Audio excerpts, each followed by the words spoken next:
namalovali v době, kdy já jsem ještě nebyl na světě. Byl namalovaný v roce 1932.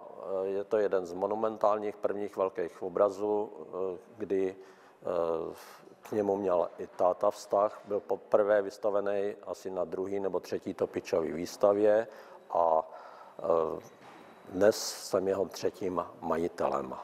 Jsem rád, že se mi podařilo ten obraz získat zpátky do sbírky.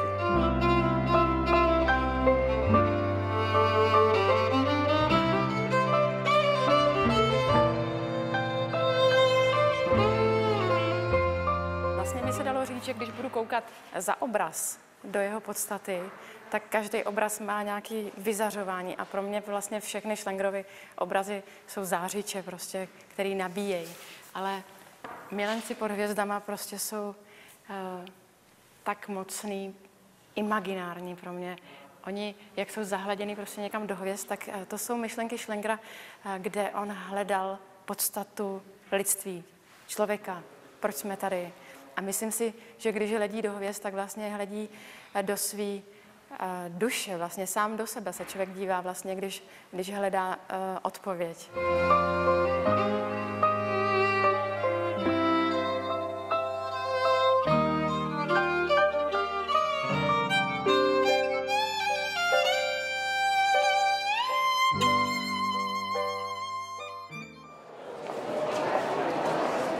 Vítám vás na tiskové konferenci k výstavě Karla Schlengra, pořádané společností Topičova salonu. Já jsem si tady vytáhl text, který napsal Josef Hiršal, revolverce 34, už je není k dostání. Psal o něm, byl to svobodný člověk. To, co dráždilo, byla jeho naprostá nezávislost.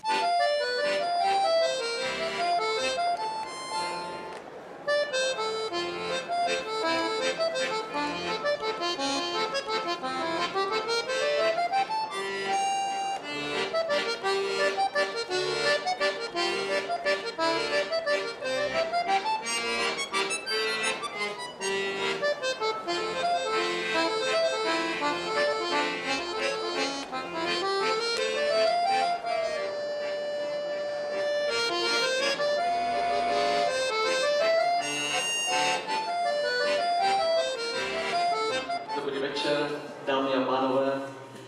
Já bych nejprve chtěl přivítal tady naše hosty o Topičově salonu, o těch vám řekne magistr Pech a o Karlovi Schlengrovi Lucie Šiklová. Já nebudu dlouho zdržovat, já bych chtěl jenom poděkovat svým kolegům za spolupráci na té knížce. Karel Schlenger, to už tady bylo řečeno několikrát, v Topičově salonu nevystavuje poprvé. Svůj obraz Odchod duše jsem poslal již ve 30. letech a v roce 1941 zde měl první samostatnou pražskou výstavu, kterou mu pomohl realizovat malíř František Tichý. Tichý sám mu tehdy dokonce připravil i pozvánku, to můžete vidět tam v té vitríně, a Schlengra všemožně povzbuzoval, když Schlenger občas propadal takový jako beznaděj, že to prostě nemůže dopadnout, protože on to dělal všechno z těch chomutic, neměl vlastně na to, aby sem jezdil, dohlížel, takže to všechno jelo skrze poštu, teď ty dopisy chodily pomalu, různě se ztrácely, takže jako to bylo velmi dramatické, ale prostě korespondence mezi Františkem Tichým a Karlem Schlengrem se dochovala a je to vlastně půvabný čtení teda.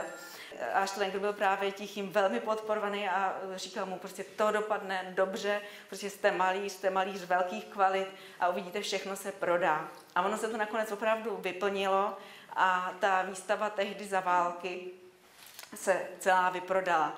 A kdybych měla jako říct, jako jak husarský to byl kousek, tak on tady vystavoval přes 50 věcí. A to se všechno prodalo a pak jsem ještě musel dovízt další, protože opravdu o to byl ohromný zájem.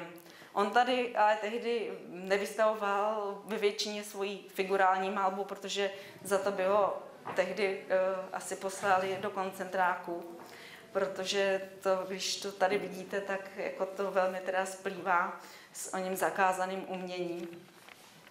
A vystavil tady hlavně květiny, zátiší a krajinu.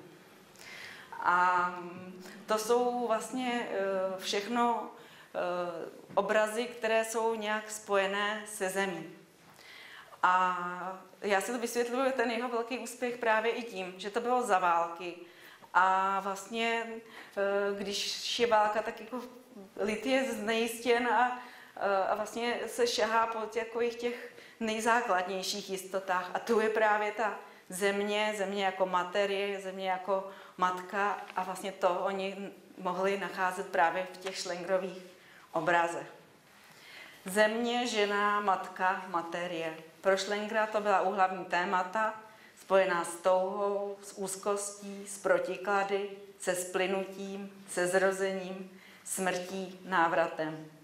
Země, žena, matka, materie, hlína. Země krajina, žena krásná, ale i žena brutálně zdeformovaná, žena soutězka, žena hrouda. Hrouda hlíny, hrouda země. Opět zpátky do luna. A tady už bych to své povídání ukončila. Jsem vnučka Karla Schlengera, Hanka Schlengerová. Budu ho tady opět citovat. V roce 1941 jsem měl první pražskou soubornou výstavu. Pomohl mi uspořádat malíř František Tichý. Věřil mi a posiloval mě ujišťováním, abych se nebál. Dal zarámovat všechny mé obrazy připravené na výstavu. Bylo jich přes 60. Přestože jsem ho upozornil, že na to nemám ani korunu. Peníze budou, odpovídal. A byly. Hned při zahájení výstavy byl prodán první můj obraz. Krajina se žlutým květem. A za 14 dní byla poprvé vyprodána celá výstava v Topičově saloně. Po 20 letech živoření jsem měl na jídlo. A co víc, lidé pochopili mé dílo a mělo jim co říci.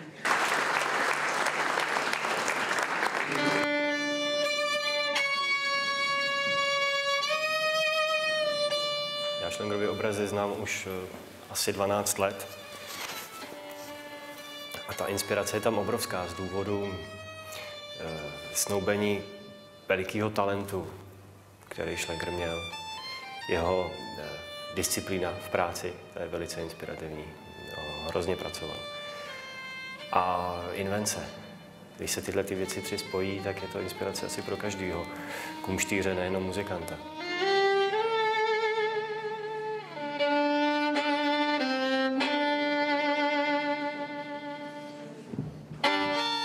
Když mě pan Schlenger oslovil, abych napsal muziku pro film, který připravujou, tak to byla pro mě obrovská výzva.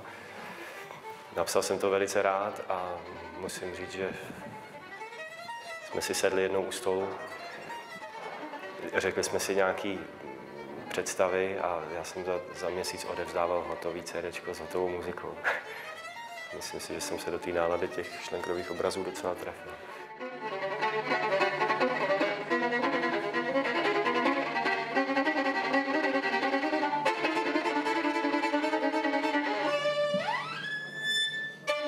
Těch vzpomínek na tátu je veliké množství, hlavně z toho období toho dětství, těch 50. let, kdy nás táta bral jednak na ryby. Jsme jako kluci s ním strávili u té Javorky spoustu dní a spoustu krásných okamžiků. On se nám nesmírně věnoval, protože máma byla jako pracovně velmi zaneprázdněná.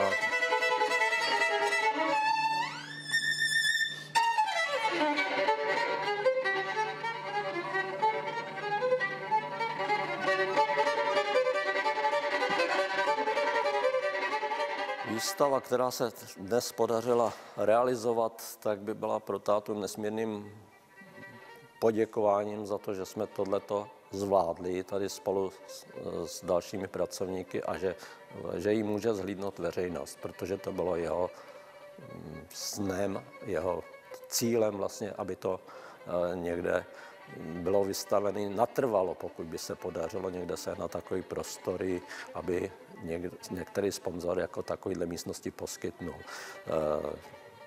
Rozhodně by ho to nesmírně potěšilo a byl by nesmírně šťastný.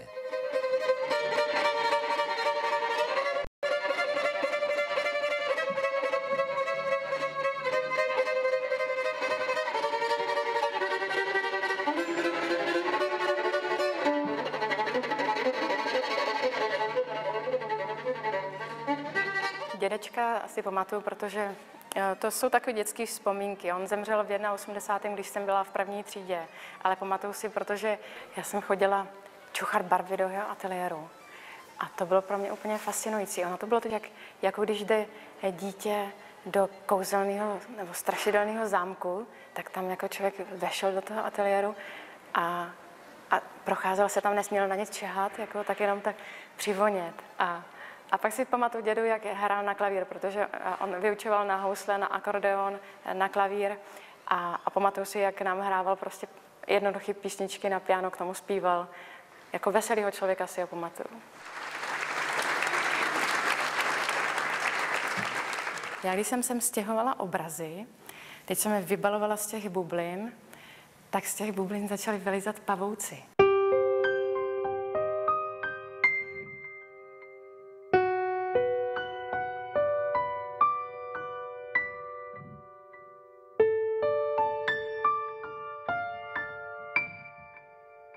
To byly prostě Schlengerovi pavouci. Oni totiž, tady měla ještě zaznít citace jeho literárního takového dílka, který se jmenuje Pavouci. A to vlastně nepohodl se s otcem, tak šel na půdu, zavřel se tam, byl tam půl roku a živořil tam, studoval filozofii a přitom pozoroval ty pavouky.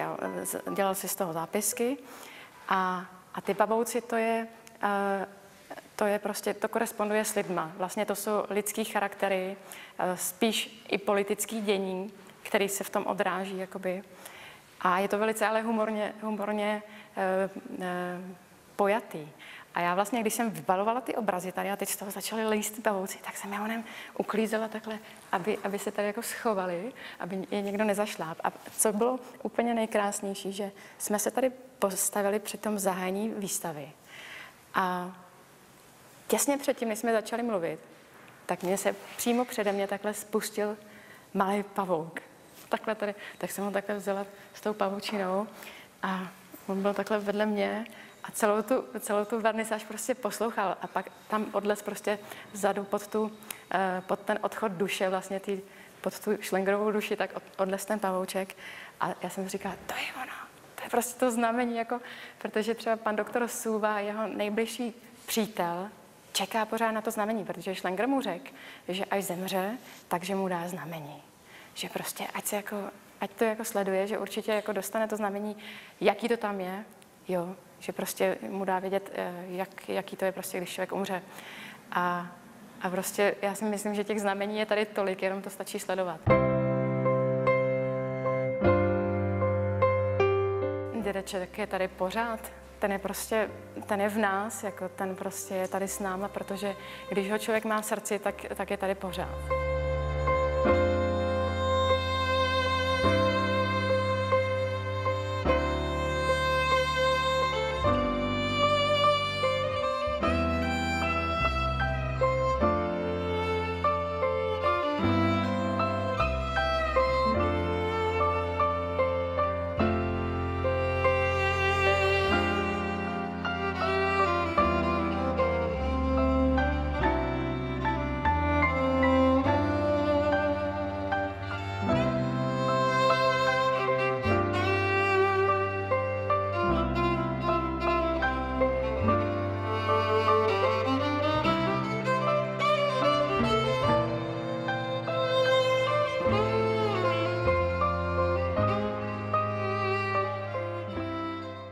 Tak to ze mě opadlo všechno, takže jsem spokojená moc.